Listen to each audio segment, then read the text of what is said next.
Ivyo dusoma mu njiri nyeranda nkuko yanditse Luka.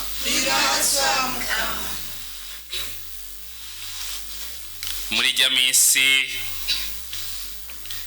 Yezu yabariye abafarizayo n'abigisha ati muragowe kuko mwubakira imva z'abahanuzi kandi ari basokuru babishe. Uko niko mwiyemeza kandi mukemera ivyo basokuru bakoze. Barabishe namwe mububakira imva. Ico gituma Imana yavugishije ubwenge hamwe yavuga iti nzobarungikira abahanuzi n'abatumwa bamwe mu bice abandi mu bahame kugira ngo urugwaruka ruze rubazwe amaraso y'abahanuzi bose yasheshwe kuva isi itanguye kuva ku maraso ya Abeli gushika ku maraso ya Zakariya yishwe hagati ya rutari n'uruhimbi. Ndabibabwiye urugwaruka ruzobibazwa. Muragowe mwabigishwa mwe kuko mwatwaye urufunguruzo rw'ubumenyi ntimwinjire ubwanyu nyene mubuza n'abandi kwinjira ngo basohoke. Abanditsi n'abafarizayo baja mu vyo kumuhamiza no kumuhaririza muri vyinshi. Baramugerageza barondera ico bomwumva ko ngo bamurege. Dushimagize inkuru nziza ya Yezu Kristu. Kristu shemeza.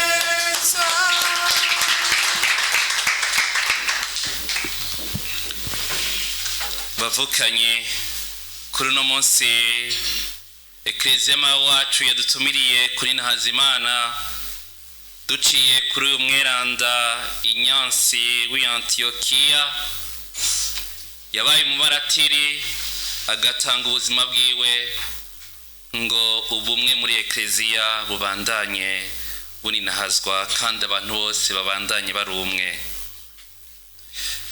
Iri baruwa tanguye kuzirikana mu gabane ca mbere Pawulo yandikira abakristo b'Efezi arabibutsa ko muri Yezu Kristo twahezagiwe, muri Yezu Kristo twaharonse imihezagiro y'ubwoko bwose, muri Yezu Kristo Imana yatwiyumviriye muri we kuva na kera na rindi, muri Yezu Kristo umukama yaratwiyumviriye kuba beza kandi beranda, muri Yezu Kristo twaraharonse ingabirano zose, muri Yezu Kristo twaraharonse ibyiza byose.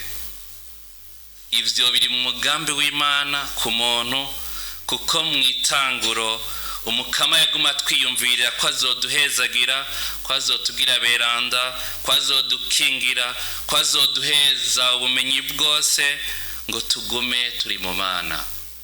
Pawulo nibyo atangura yandikira abakristo b'Efezi abibutse ko bahezagiwe.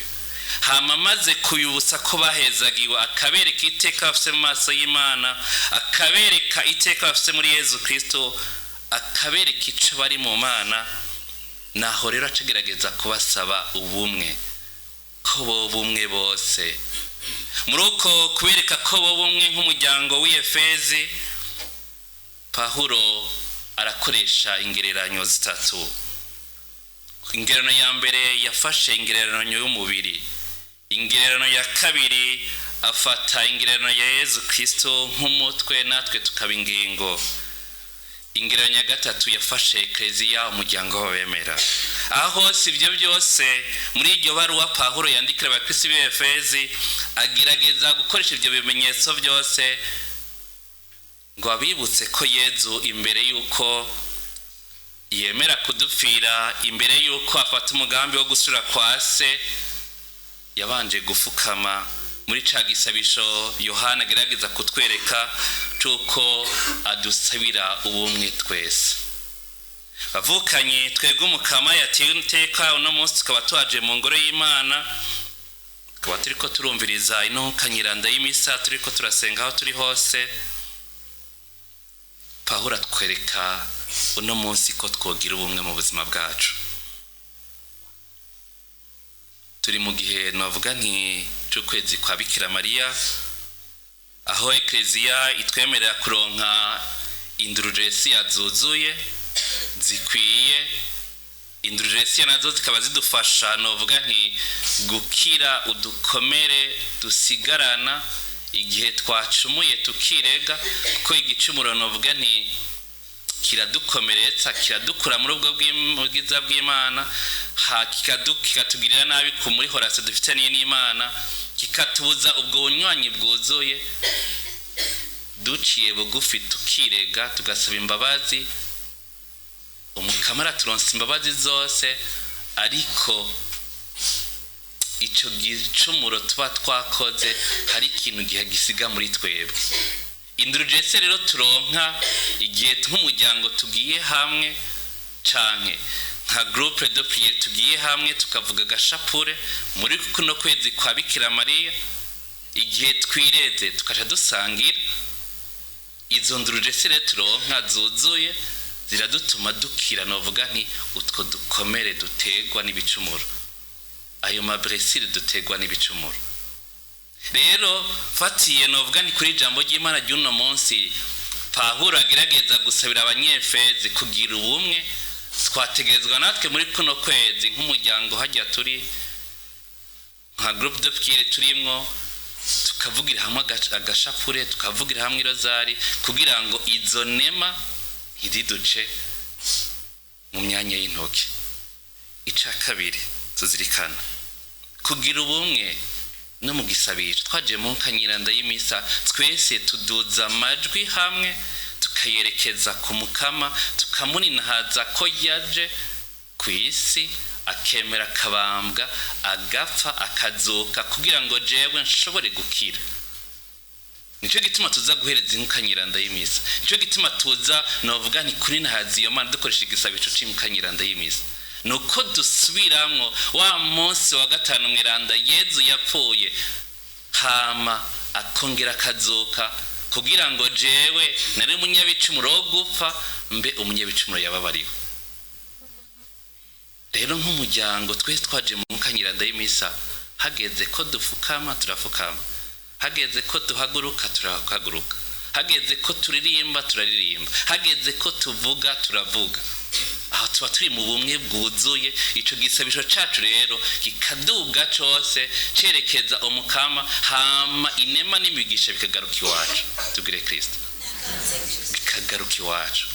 Iyo rero tuje mu nkanyiranda y'imisa ugatangura kwicara, hageze ko duhaguruka gatangura gusamara, hageze ko novuga nti wumvira ijambo ry'Imana ngabirana umukama kugira kuronse, nuko novuga nti uri kuratwononera bwa bumwe budacika tuba twaje gutazira Imana.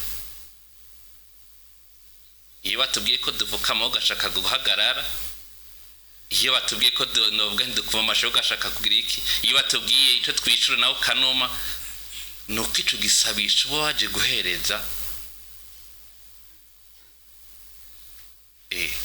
Novuga nta hari utuntu tuba tuko turashiramwo tubuza ko igisabisho cacu kiduga neza, hama ngo imigisha n'imihezagiro izi wacu. N'inyigisho duhabwa na ekleziya nuko ubwo bumwe mu nyigisho ekleziya duha inyigisho dutegereza kugenderamwo, ikatwereka novuga ntivyo twemera n'ivyo tutemera, ikatwereka ivyo dukwiye gukurikira n'ivyo tudakwiye gukurikira.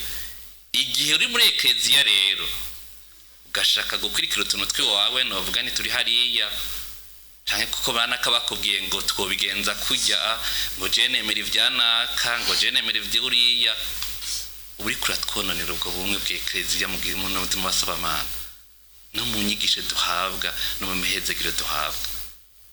Iyo ivyiranda vy'Imana utangiye kubikoresha uko bitari, naho nyine ubikuratotse kazi ubwo bumwe dusangiye, kuko twese turi umuryango w'abahamagariwe. Cyo ekleziya ivuga twese twarahamagariwe ubwiza bw'Imana, twese twarahamagariwe kuba beranda. Igihe cyose rero novuga nti ekleziya yigisha ibi nawe ukigisha biriya, ekleziya ivuga ibi nawe ukavuga biriya, ekleziya itubwira dukora ibi nawe ugakora ibindi, nuko novuga nti ubwo bumwe budacika dusangiye uri kurabwonona.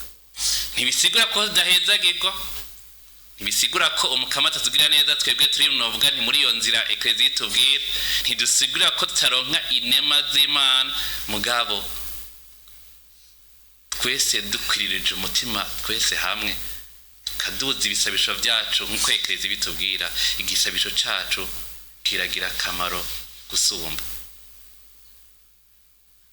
muri foye hari watantemanyaje ko harimwo igihe shetani zana n'abandi bantu baje kudusamaza ugasanga aho guhezagirwa hako novuga ntuja muri inipkiripkof muri kurahereza ugasanga hari umuntu aguma kujya utunuma hari umuntu aguma kwibutsa biriya hari umuntu ugasanga ico gisabisho ntigishitse neza kandi umukamari yaguhamagaye aguhezagire kuko atakindi yaturemenya atari ko duhezagira tubwire Kristo rero nkuko ijambo ry'Imana mu nkuru tumaze iminsi tuzirikana turaba ntuzogwe mu mugwi w'abagowe umukama ntiyaturemeye kugoga mwabyumvise ko na Pawulo abivuga iraduhunze imihezagiro y'ubwoko bwose mu ijuru muri Yesu Kristo yagumye kigaruka ko bavukanye hari byiza byinshi twaronse muri Yesu Kristo urumva turi abantu bahiriwe turi abantu bafise ubwiranda bw'Imana turaberanda b'Imana ubwo bubasha turabufise bavuka bwo kubaberanda no kwakira ibyiza by'Imana